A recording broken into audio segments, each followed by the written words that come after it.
திரு காலச்சக்கரம் நரசிம்மா அவர்களின் அத்திமலை தேவன் பாகம் 5 பகுதி 20.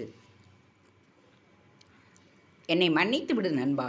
ஆதித்த கரிகாலனின் கைகளை பற்றி கொண்ட பார்த்திபன் வேதனையுடன் கூறினான். எனது அத்தையார் சமந்தக பல்லவி இருந்த அன்றே கல்பலதாவிற்கும் எனக்கும் திருமணம் நடந்துவிட்டது. காலம் கனியட்டும், அந்த விரத்தை உன்னிடம் சொல்லலாம் என்று நான் நினைத்தது எவ்வளவு பெரிய மடமை என்பதை இப்போது உணர்கிறேன். இப்போது கிணறு வெட்ட பூதமாகி அந்த பூதமும் விஸ்வரூபம் எடுத்து விட்டதை எண்ணி மிகவும் வேதனைப்படுகிறேன், பார்த்திபன் கூறினான். நீ ஒன்றும் தவறு செய்யவில்லை பார்த்திபா. கல்பலதாவிற்கு அடைக்கலம் கொடுத்தாய். அவள் உன்னை மணந்து கொண்டாள். உன் முறைப்பன் உன்னை மணந்து கொண்டதில் என்ன தவறு இருக்க முடியும்? நான் தான் அவள் மீது நேசத்தை வளர்த்து கொண்டு தவறு செய்துவிட்டேன். நீதான் என்னை மன்னிக்க வேண்டும். உறக்கத்தில் உலா வரும் நான் கல்பலதாவின் அறைக்குள் சென்று அவளுக்கு அபவாதத்தை ஏற்படுத்தி விட்டேன். நீங்கள் இருவரும் என்னை மன்னிக்க வேண்டும், ஆதித்த கரிகாலன் கூறினான். இதற்குத்தான் கல்பலதா பொன்னாழியில் வந்து தங்குவதற்கு யோசித்தாள். ஆதித்தா, உறக்க நிலையில் நீ கல்பலதாவின் அறைக்குள் நுழைந்ததை உனது சகோதரி குந்தவையும் அவளது தோழியும் பார்த்திருக்கிறார்கள்.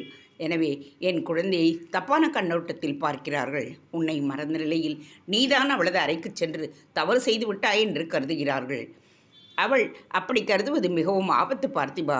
குந்தவையை நீ சாதாரணமாக எடை போட்டு விடாதே. அவளது அரசியல் செல்வாக்கு மிகவும் பிரபலம். பார்த்திபேந்திர பல்லவன் தன் மாளிகையில் 3 பெண்களுக்கு அடைக்கலம் கொடுத்திருக்கிறான் என்ற தகவல் வந்ததுமே அவர்களை பற்றி விவரங்களை அவள் சேகரிக்க ஆரம்பித்து விட்டாள். கல்பலதா உனக்கும் மட்டும் முறைப்பெண் அல்ல, எனக்கும் அவள் முறைப்பெண்தான் என்பதை முதலில் என்னிடம் கூறியவளே குந்தவைதான். தக்கோல போரின் போது அரிஞ்சய சோழர் உறவு கொண்டு கங்காவதி பல்லவியின் பெயர்த்தி கல்பலதா என்பதை எனக்கு முன்பே அவள் அறிந்து கொண்டாள். ஆதித்த கரிகாலன் கூற பார்த்திபன் திகைத்து போனான். இளவரசிக்கு இது எப்படி தெரியும்? பார்த்திபன் கேட்டான். உன் மாளிகையில் ஆலோலன் என்ற பணியாளன் இருந்தான் அல்லவா? ஆதித்த கரிகாலன் கேட்டான். ஆம், இருந்தான்.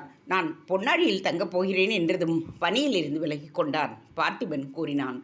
அவன் விலகவில்லை, குந்தவை அவனை விலைக்கு வாங்கிவிட்டாள். உன் மாளிகையில் நிகழ்ந்த அத்தனை சம்பவங்களையும் அவன் குந்தவைக்கு விவரித்திருக்கிறான், ஆதித்தன் கூற பார்த்திபன் கல்லாய் சமைந்து நின்றான். குந்தவைக்கு தெரியாமல் ஒரு அணுவும் அசையாது, காற்று கூட புகாது. எனவேதான் நண்பா, இனி என்னைப்போல் நீயும் எச்சரிக்கையுடன் இருக்க வேண்டும், ஆதித்தன் கூறினான். நான் ஏன் எச்சரிக்கையுடன் இருக்க வேண்டும் என்பது போல் நண்பனை பார்த்தான் பார்த்திபன். ஆதித்த கரிகாலன் மஞ்சத்தில் சரிந்தபடியே பார்த்திபனை நோக்கினான். எனக்கு மரணகண்டம் உள்ளது. உன் குழந்தை என் மகவாக கருதப்படுவதால் அதற்கும் மரணகண்டம் ஏற்பட வாய்ப்பு இருக்கின்றது. வயிற்றில் இருக்கும் குழந்தையை அப்புறப்படுத்த வேண்டுமென்றால் அதன் தாயோடு சேர்த்துதான் அனுப்ப வேண்டும் என்றால் கல்பலதாவுக்கும் மரணகண்டம் ஏற்பட வாய்ப்பு உள்ளது நண்பா.